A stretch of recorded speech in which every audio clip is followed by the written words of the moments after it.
यमुना नदी के किनारे एक गांव था, रतनपुर। उस गांव में एक चुड़ैल का साया था। वो चुड़ैल बहुत ही अजीब थी। एक दिन, मुनिया के बापू, जल्दी अंदर आइए। सुरेश अभी नींद में था, चिल्लाकर बोला, क्या हुआ?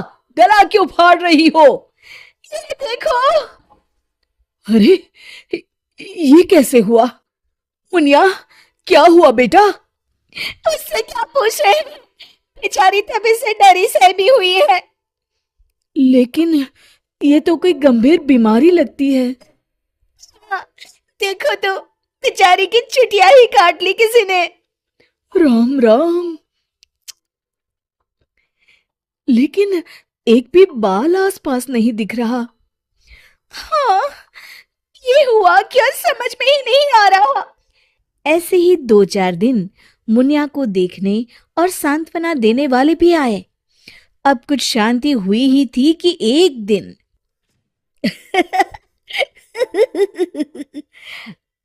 क्या हुआ रामू, तू हंस क्यों रहा है? अरे काका, वो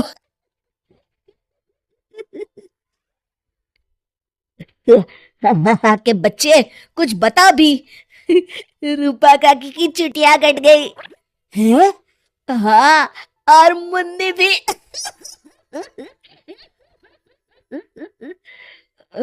अच्छा, पर काहे? आप भी पूछ लो।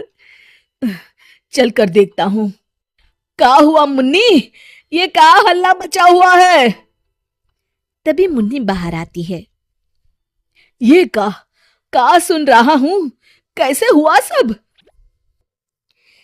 अरे का बताएं चच्चा, रात में रोज की तरह खा पी के सोए, सुबह देखे तो अरे राम राम। पहले तो मुझे लगा कोई बीमारी है, लेकिन ये तो लगता है पक्का किसी डायन या चुड़ैल का काम है। अब तो रतनपुर में ये औरतों की चोटी काटे जाने वाली खबरें आम हो गई। अगले ही दिन, सरिता, आज बहुत गर्मी है, मेरा बिस्तर बाहर लगा देना। जी ठीक है। सरिता ने रमेश का बिस्तर बाहर और अपना और चुनिया का आंगन में लगा लिया। रात में रमेश को प्यास लगती है। बड़ी प्यास लगी है, लगता है सरिता ने पानी नहीं रखा।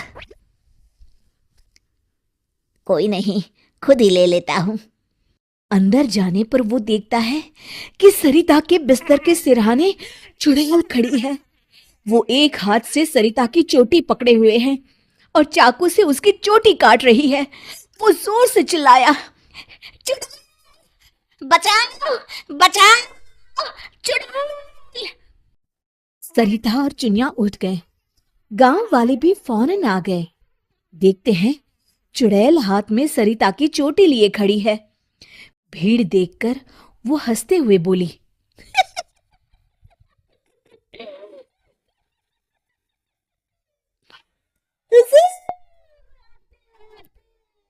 बहुत देर कर ली।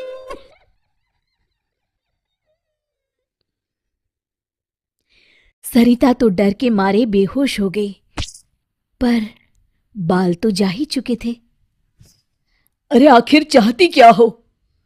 पर चुड़ैल उनकी बात अनसुनी करके सरिता की चोटी घुमाते हुए सबकी आंखों के सामने गायब हो गई।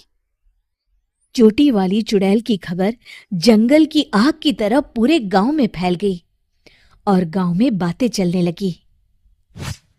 मुनवा, सुना है कल तेरी भाभी की भी चोटी चुड़ैल ले गई। हाँ हाँ, उन्हीं के घर मिलने जा रहा हूँ। वैसे तो ठीक ही रहा, कम से कम अब सर पर पल्लू तो टिकेगा। हाँ हाँ, ये बात सही कही आपने। इतना कह के दोनों वहां से चले गए। इसी तरह चुड़ैल का डर सारे गांव में बढ़ता गया और लोग घर छोड़कर वहां से जाने लगे। तभी कुछ गांव के लोग आपस में बात करने लगे, क्यों ना सरपंच जी के पास चले। हाँ, सरपंच जी ने दुनिया देखी है, कोई ना कोई उपाय ढूंढ ही निकालेंगे। हाँ हाँ, चलो। और सभी गांव वाले सरपंच जी के घर पहुंच गए। समस्या सुनकर सरपंच ने कहा, समस्या तो सच में गंभीर है। मेरी अम्मा की भी है, आपके यहाँ भी? हाँ, अब क्या करें, चुड़ैल पर किसी का वश है क्या? कोई तो उपाय होगा सरपंच जी। इसके लिए किसी ओझा से मिलकर बात करनी होगी। तभी मदन बोलता है, अगर हमें अपने गांव से इस चुड़ैल का साया हटाना है तो हमें उसकी चोटी काटनी पड़ेगी। मेरी नानी ने मुझे बताया था कि हर चुड़ैल की शक्ति उसकी चोटी में होती है। अगर हम किसी तरह उसकी चोटी काटने में सफल हो गए तो उससे अपना गांव छुटकारा पा जाएगा। बताओ, कौन जाएगा चुड़ैल के पास? मैं उसे बताऊंगा कि क्या करना है। अरे मदन भैया, हम मुखिया जी के पास आए हैं मदद मांगने, वही जाएंगे। अरे ऐसे कैसे? मैं गया तो गांव कौन संभालेगा? इस रामू को भेज देते हैं। अरे ओ मुखिया, पगला गया है क्या? भरी जवानी में मौत के मुंह में चला जाऊं? तुम सब छोड़ो, मैं चला जाऊंगा। देखो, वो चुड़ैल अपना काम तभी करती है जब कोई सो रहा हो। आज तक कोई जगा हुआ इंसान उसका शिकार नहीं हुआ है ना? हाँ, सो तो है। तो आज रात सभी को जागते रहना है, सिर्फ मैं सोने का नाटक करूंगा। हाँ हाँ ठीक है। फिर मदन नकली चोटी लगाकर और साड़ी पहनकर पंचायत के चबूतरे पर ही सो गया। रात के 12 बजे चुड़ैल वहां आई। आज पूरे गांव में घुमाई, कोई सोया ही नहीं। तभी उसकी नजर चौक पर सोए मदन पर पड़ी। ये औरत यहाँ क्यों सोई है? लगता है घर में झगड़ा हुआ होगा। खैर, मुझे क्या, मुझे तो बाल चाहिए। चुड़ैल ने चोटी काटने के लिए जैसे ही चोटी पकड़ी, वो निकलकर उसके हाथ में आ गई। इसके लिए वो तैयार नहीं थी, इसलिए 2 पल के लिए वो कभी चोटी तो कभी चाकू को देखने लगी। इसी समय का फायदा उठाकर मदन ने उसकी चोटी काट ली। पहले तो वो डर गई, फिर भी हिम्मत करके बोली, कौन है तू? बता, कौन है तू? नहीं तो मैं तुझे खा जाऊंगी। तेरी चोटी मेरे पास है, तू मेरा कुछ नहीं बिगाड़ सकती। मदन उसकी चोटी दिखाते हुए हंसता है। मेरी चोटी दे दे, मेरी चोटी, मेरी चोटी दे दे। चीखते हुए मदन की तरफ बढ़ी। हाँ, अगर एक कदम भी आगे बढ़ाया तो मैं अभी इसे जला दूंगा। नहीं नहीं, ऐसा मत करना।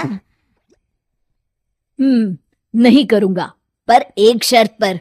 हाँ, मुझे तुम्हारी सब शर्तें मंजूर है, बस ये चोटी दे दो।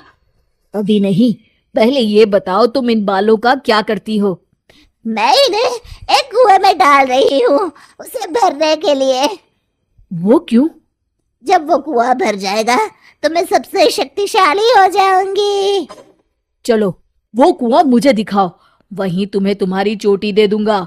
चलो, ये चोटी मुझे दे दो, इसकी मदद से हम जल्दी पहुंचेंगे। नहीं नहीं, मुझे जल्दी नहीं, पैदल ही चलते हैं।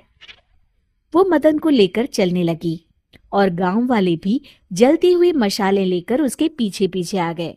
सब उसकी गुफा तक पहुंच गए, जहां कुएं के अंदर उसने बाल जमा कर रखे थे। आधा कुआं तो भर गया है। देखो, दिखा दिया ना, अब जल्दी से मेरी चोटी दे दो।